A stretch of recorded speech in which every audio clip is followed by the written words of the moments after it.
Jeg kom til Norge i 1989 fra Somalia. Så kom jeg først på Fornebu. Etter det ble jeg plassert på Tanum Asylpark, og rett etter det ble jeg flyttet til et sted som heter Vestre Slidre, og det er da jeg begynte å bo i Norge. I dag er jeg leder for Flyktninghjelpens største landprogram i verden, som er Somalia og Kenya. Et landprogram som gir beskyttelse og støtte av 600 000 flyktninger og internt fordrevne hvert år. Så lurer jeg på, hva er de største utfordringene i dag?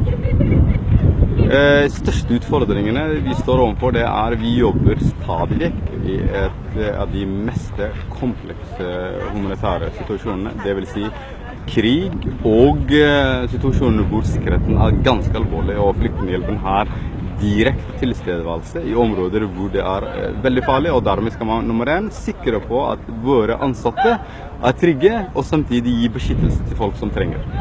Det er dessverre vi lever i en verden hvor krig, konflikter og problemer øker, og dette resulterer at verden produserer enda mer flyktninger og internt fordrevne. Det er derfor veldig viktig at man selvfølgelig på lengre sikt får politiske løsninger til alle de konfliktområdene, men et land som Norge må trå til å hjelpe flyktninger og internt fordrevne utenfor vårt land her i Norge, men også de som kommer til Norge.